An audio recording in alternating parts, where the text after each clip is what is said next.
One of the benefits that I found in some 23 years of attending Toastmaster meetings is being able to listen to my fellow members share their stories, their life adventures, and their speeches. I get to travel the world, I get to learn about things that I really don't know anything about, and I get to learn them vicariously through my fellow members' stories. Some of them were exciting, they were riveting, some of them had an important message that went with it. Some of them, there was a lesson involved with the story. Some of them seem kind of pointless, I'll have to tell you that. Some stories seem pointless. But then there's some stories that will stick with you for the rest of your life.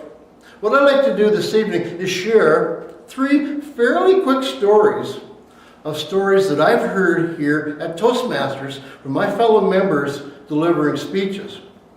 And the theme, of course, is, so you think you're having a bad day, just keep these in mind that, things could be a lot worse for you.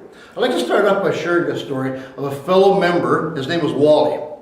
Now, Wally was a journalist by trade. That was his profession. So he could craft a good story. And he would come and he would share stories with us at every Toastmaster meeting that he was giving a speech. He's somewhat of an adventurer, I guess you would say. He was athletic when he was younger. He shared a story about how he ran the Boston Marathon on 2 different occasions. And I think he also shared a story about running the Hawaii Marathon, probably in the same speech.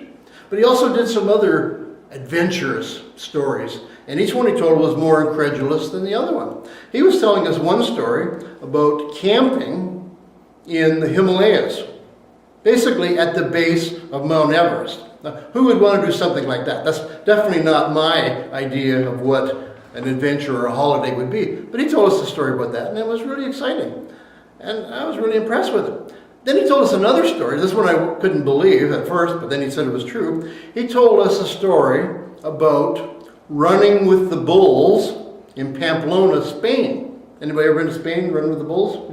You ever heard of it? The idea is, you don't run with the bulls. The idea is to run just ahead of the bulls. Because if they catch up to you, you've got big problems. You're in trouble. They'll run you over, they'll gore you. He not only did it once, but he did it on 2 different occasions. And I believed him because he was a runner. But then he told another story that certainly resonated with me, and I remembered, I'll probably remember for the rest of my life. He was telling a story of one of these vacations that he went on. He went to Papua New Guinea for vacation. Now, I've basically seen it on National Geographic, so I don't know a lot about it. But he wanted to do a rough vacation. There wasn't a Holiday Inn that he could stay at. There wasn't, a Days Inn or a place you could rest or anything like that. He wanted to go right and spend time with the citizens, the population, the Aboriginal people, the natives of Papua New Guinea. So he stayed in a village. Now, this was a village that there was no Holiday Inn, there was no Days Inn, anything like that. So he stayed with the citizens. He stayed in, their lodgings. There was no running water. They had to use a communal well. That's where they got their water from. And they had what's called a communal latrine. Now these are somewhat bush people still, even today. Well, this was probably 20 years ago that he did this. But even then, they were still not the way we would describe a population as being civilized. So the latrine was a pit that was dug. It was a trench. And what you have was, there was a log that transversed one side of the latrine, the pit, over to the other side of the pit. So I won't demonstrate it. It's all women here, just me. I'm not going to demonstrate it. But what you'd have to do is you'd sit on the log and you'd do your business, and then you'd carry on. That's what the theory was. But what happened the particular day that Wally was on it, guess what happened? The log broke. Now think about gravity. Think about Isaac Newton, what he told us when that apple fell. If a force goes down, it fell. Wally fell into the pit. He fell into the latrine. Yes, it was. So you think you're having a bad day. Just think about the day that Wally had. It was a bad day for him. he was able to get himself out, clawed out. I guess they helped him get out of this pit, this latrine. Did I mention that there was no running water? So there was no showers. So he had to go to a local river, clean himself off. And it was probably, at this point he described as probably, I can't imagine it being anything worse unless the bulls had caught him. This would have been the worst day of his life. But a funny thing happened. When he got into the village, everybody was patting him on the back. And they were cheering him. He didn't know why, but he finally figured out that it was kind of a rite of passage. It was so common to use the latrine, and it was so common that the log would break that everybody fell in. So he became one of the village people. That's a whole different story. Not sure which one he would have been, the latrine singer, I guess. But he fell into the pit, and they commended him for that. So it was no stigma that went with it. It was just a rite of passage. So if you think you're having a bad day, just, things could be a lot worse. Just think of that pit. Another Toastmaster speech that I heard, and I'm thinking that it was a contest, but I can't see this story being considered a humorous contest, because the woman sharing it was, I wouldn't say she was devastated, but she took us back to a time when she was 7 years old. Now, does anybody know what an outhouse is? Mm-hmm. A biffy, some people would call it that. In my family, I was from cottage country, and my grandparents had a cottage, and the outhouse was called the Ken Rae Villa. My father's name was Ken Rae Stonehouse. I'm named after my father, as far as I know. I'm not sure if I'm named after my father or the outhouse. But she told us, and I can resonate with this story. She was telling us that when she was 7 years old, she was at her cottage. She was probably in her 40s at the time she was telling the story. She was at her cottage, and she had to use the outhouse. Now, when you think of outhouse, does it bring back a certain image in your mind? They're usually dirty. Well, they do smell, yes. And you're worried about what's hiding underneath the seat. They bring black widows. You ever heard of them? That was what my fears were, and they still are. Well, she was 7 years old. Worst case scenario that you could possibly think of. The floor caved away. The floor caved away, and she was kind of like the Johnny Cash. She went down, down, down to the burning ring of fire. But it wasn't a ring of fire she fell into. It was the pit of doom. She was down there, and I cringe even thinking about this. She was down there for a good 8 hours. Nobody knew, their family didn't know she was missing. They were looking for her. She's sharing this story with us at a Toastmaster speech. And of course it brings back all the fears that you have in your own life as a childhood. And she was able to put a good spin on it somehow. I don't know. She survived. She was able to tell the story. But it brought back memories. So when I think of, it was bad enough what Wally experienced, but Wally was an adult. But look at Holly. She was 7 years old. How would that scar you for the rest of your life? Mm-hmm. Or, if you're an optimist, life has to be better after something like that. Another story I want to share with you, and I don't have a theme going here. No more latrine stories. This is about a fellow Toastmaster friend of mine. His name was Fred. Now, Fred is a German fellow. He's probably at the time, well, he's still 15 years older than me, because we kept even with each other, but it was like 15 years ago, so he's still 15 years ahead of me. But he was sharing a story at a Toastmaster meeting of a situation that happened to him.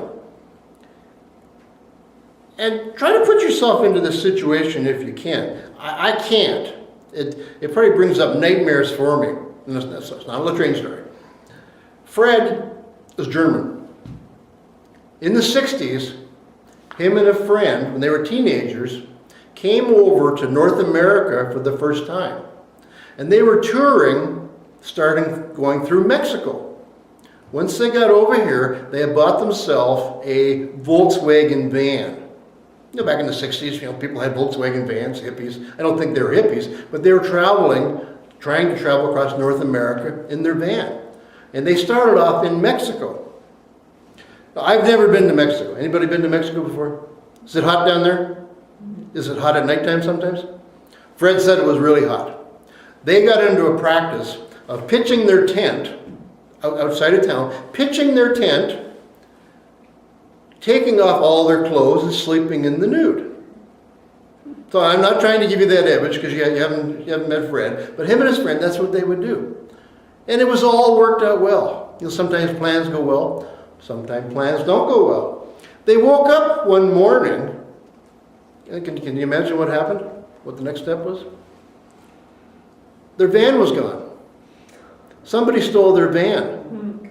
Not only did they steal their van, they stole the tent that they were under. It was one of those tents that was just like a pup tent, there was no floor to it. So they stole the tent that they were sleeping in. So they're lying in a plain area, an open area, naked. There's no tent. Their van is gone. Their money is gone. Their wallets, because they were in the van in a safe place. Their identification is gone. No. And did I mention what country he was from? Germany. What language do you speak in Germany? German. What language do they speak in Mexico? Spanish. Yeah, it's not Mexican. I used to fall for that one. They didn't speak Spanish. So they had to get up from where they were, and they had to go into the nearest town, buff naked, no money, no identification, no common language, and look for the authorities to tell them their hard luck story. So when I think of situations that we go in through life that you think, this has to be the worst day in my life, I think it's important to reframe. No, this isn't the worst day in your life. You're going to have a lot worse days. Most cases we all survive them. But I think it's important that we actually actively reframe what goes into our mind. Our mind believes what we tell it. If we think we're going to have a lousy day, guess what's going to happen? We're going to have a lousy day. If we're going to something and we set out, we say we're going to have fun, odds are we're going to have fun because we are receptive to that. So if you're having a bad day and you think, could things possibly get any worse? Yes, they could get worse. You could be like Wally. Well, falling off the log is certainly a different experience. Falling off the log into a latrine, that would be a pretty rough day. But it could be a lot worse. Look at Holly. She had a worse day. But she survived. And she was able to tell people about it. And she was laughing. I don't know, she was probably not laughing at the time. So you think you're having a bad day? Think back to Fred. At least we have the ability to wear clothes. We're not going to have them stolen from us. We all share a common language. That would certainly be challenging, walking naked into a police department. I can't imagine doing that at all. So you think you're having a bad day? Just think. It could be a lot worse. But then think, maybe, just maybe, you could be having a future story that you're going to be able to share here at a Toastmasters meeting. And I look forward to that day, not when you have such a bad experience, but when you get to share your story. Thanks everyone for listening to my story. Madam Chair.